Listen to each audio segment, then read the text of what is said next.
Hello, everybody. Welcome back to another Monday Learn with Lo. I hope everybody's new year is off to an awesome start. I'm continuously excited about bringing you guys more and more topics of conversation every single week. I'm really drawing a lot of inspiration for these topics from current patient conversations, things that come up every day in my coaching and my consulting, as well as things that are health and wellness trends in the field and I feel like are very relevant or pertinent areas of interest for us as we're all on this continuous pursuit of really feeling and looking our best selves and living that healthiest, most vital life. So as we continue to build on some of our conversations of past weeks, I wanted to really get into this term that we call weight loss resistance today.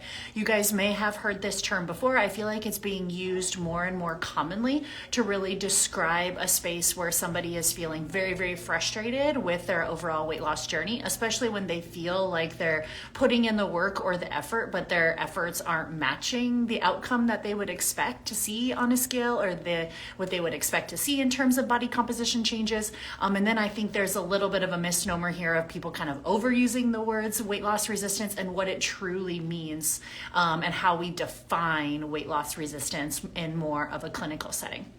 So when we think about this term of weight loss resistance, it really goes back to some of the things that we've been talking about the last couple weeks, where I really laid this foundation, specifically starting with this female hormone conversation around how much in misalignment there is with the female hormone cycle and our standard American society. Fully recognizing that males and females obviously operate off of different hormonal patterns, the females really being governed by more of the moon cycle with a 28-day menstrual cycle, or what we call the infradian rhythm, and males being really governed by more of a circadian rhythm, which is that 24-hour cycle of the sun. So really, push comes to shove, we talked about why are there so many males and females out there that are struggling with signs and symptoms of hormonal imbalances, and it really comes back to this overarching idea that hormone imbalance symptoms are going to show themselves when we are living out of alignment with that hormonal rhythm.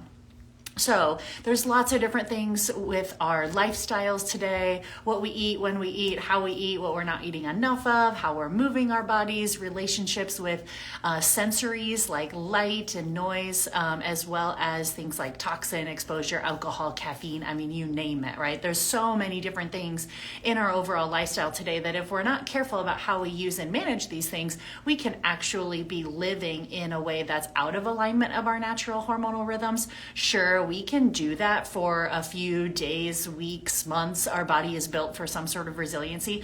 But when we are living out of alignment with that rhythm on a long-term chronic basis, that's where we're going to start to see some of these hormonal imbalance symptoms pop up. So when we think of this term weight loss resistance, we also coin it as, or you may have heard it called metabolic resistance before. And it really truly is, if we want to call something weight loss resistance or metabolic resistance, is the interplay between dysfunctions in the endocrine system, which is our hormones, the nervous system, which goes back to our brain, as well as our immune system. So endocrine system, nervous system, immune system, all meeting together here to really join in a troublesome conversation around hormone balance, which usually then manifests in an individual being very, very stuck in their overall body composition journey. So weight loss resistance, though, we have to understand is a sign of a deeper issue. So things like weight gain or, trying a diet and not being able to lose weight because that diet wasn't sustainable for you is different than weight loss resistance, right? In a weight loss resistance, we are truly looking at a metabolic situation. We're truly looking at ways at which hormones are interplaying here that are holding this person back from seeing success, although they are putting in the work. So I just want to make that, I think, very obvious, but yet I feel like I have to say, differentiation between weight loss resistance and like a weight loss struggle.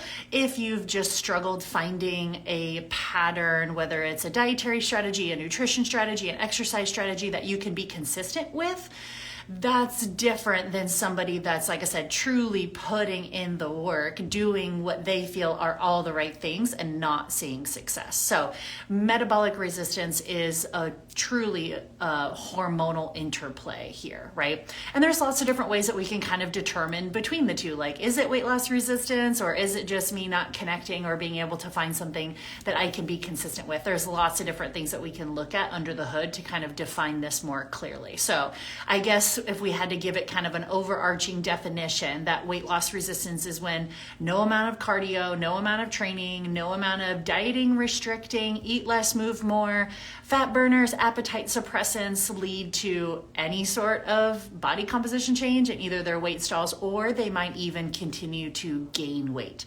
In those situations, it is time to take a hard stop and start to ask why. There's got to be a bigger interplay here, and the matter is hormones.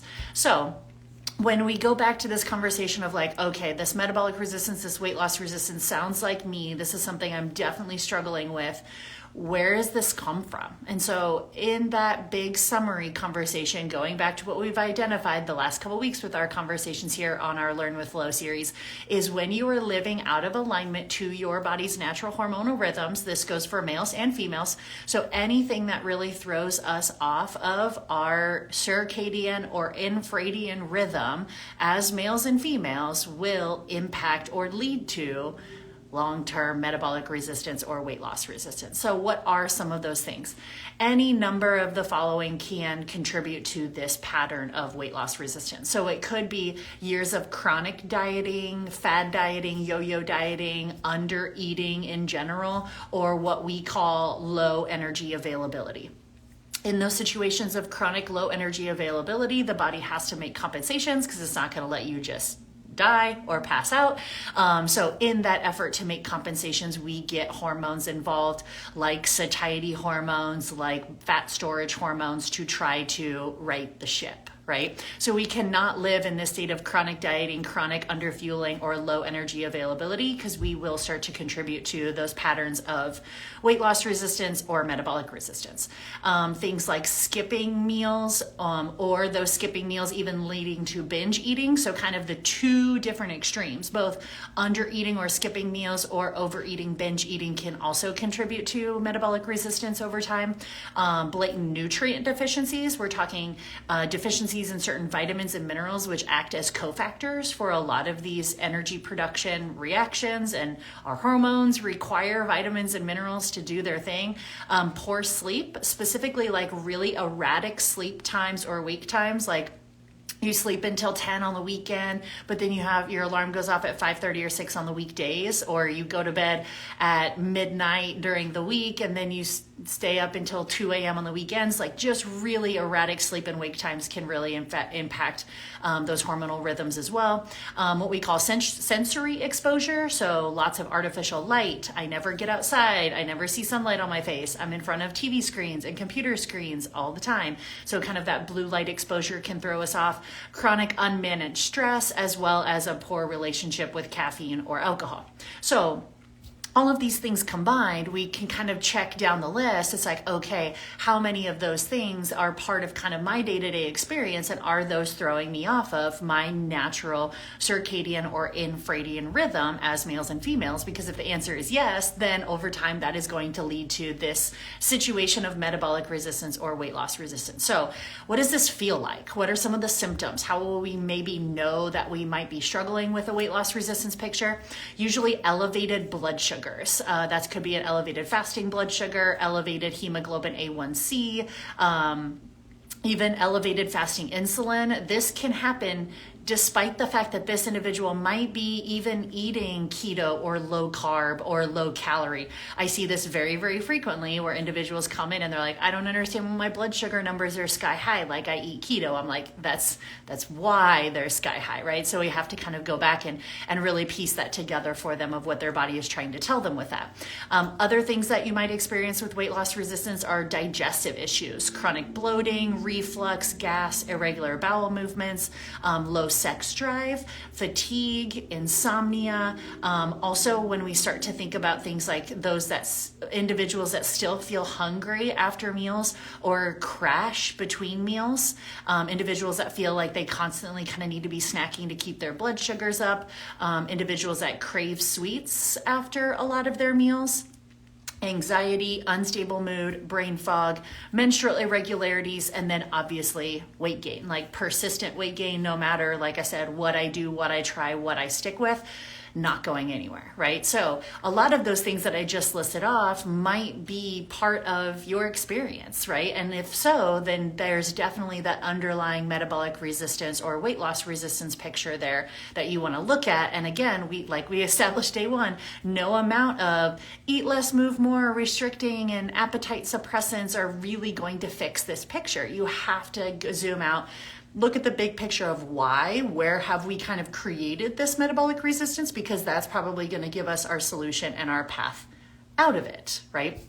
So this is not something that you're going to quick fix your way out of. I just want to be extremely clear about that, which is why I meet so many people in my clinical setting where they're so frustrated because they've chased the quick fixes and they feel like they're the failure, right? They've internalized that, and I have to let them know, hey, this is not something that's going to be corrected through any of those quick fixes. Anything that drives you towards more restriction, more deprivation, eating smaller meals, moving more, like all of that is going to lead you further and further into this metabolic resistance picture. That is not your way out. So stop chasing those, because you need to think about a completely different approach when it comes to managing hormones in this picture. So if we're not chasing quick fixes and we understand that these symptoms are going to come as a result of us living in misalignment with our natural hormonal rhythms, what are some of the hormones that are involved here, right? So there's really three main hormones that are involved in a metabolic resistance or a weight loss resistance picture. These hormones will lead to downstream more hormonal problems, but these are kind of the main three big initial culprits, and then they end up causing more issues downstream. So number one is a hormone called leptin. Leptin is getting more and more exposure and education in the wellness space, which I think is fantastic, because leptin is nature's appetite suppressant. It is nature's like satiety hormone here. It is actually created in our fat cells, and it travels to the brain, crosses the blood-brain barrier, and docks on certain receptors of the brain to tell the brain, hey, all is good, we're full and satisfied, there's plenty of energy out here, we're good. You don't need to increase the drive to eat right now.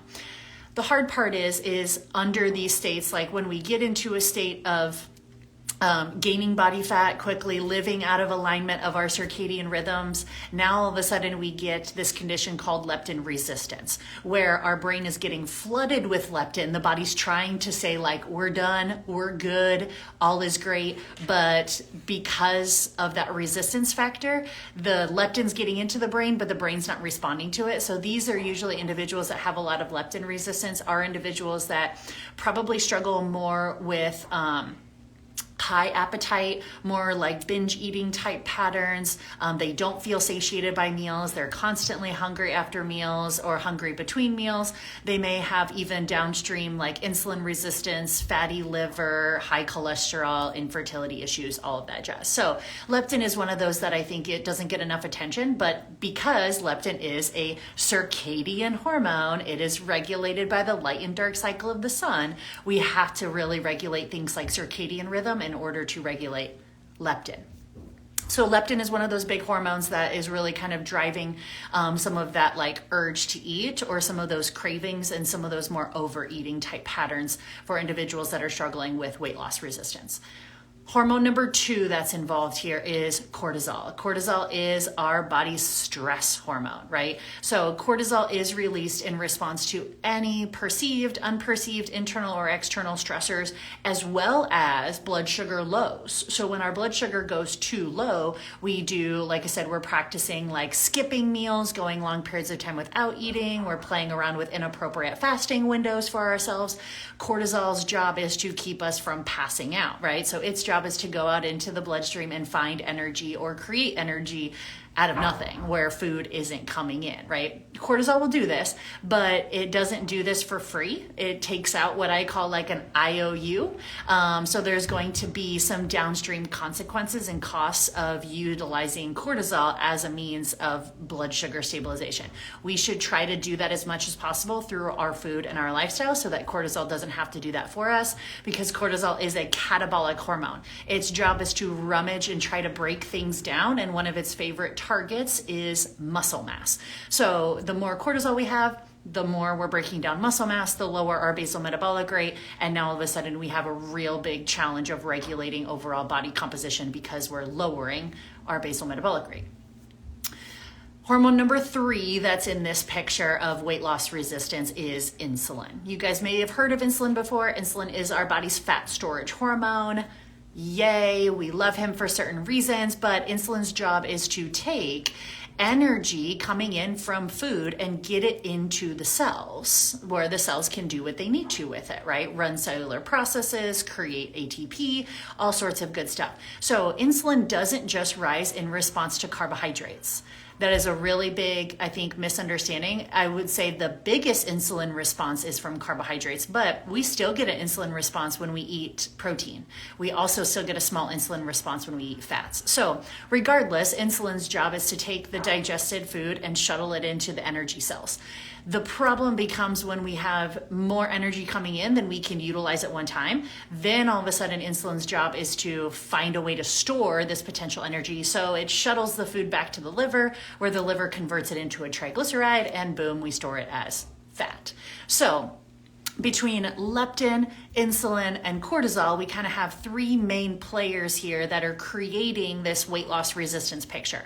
When we have issues over time with leptin and insulin and cortisol, that's going to cause more downstream issues. So these guys are just the start of the show, and they're going to create a downstream domino effect where we're going to influence things like growth hormone, we're going to influence things like excess estrogen production, which causes more fat storage. We're going to drive down some of those more hormones like testosterone. So there's going to be a huge domino effect downstream from this initial cortisol, leptin, and insulin type resistance picture.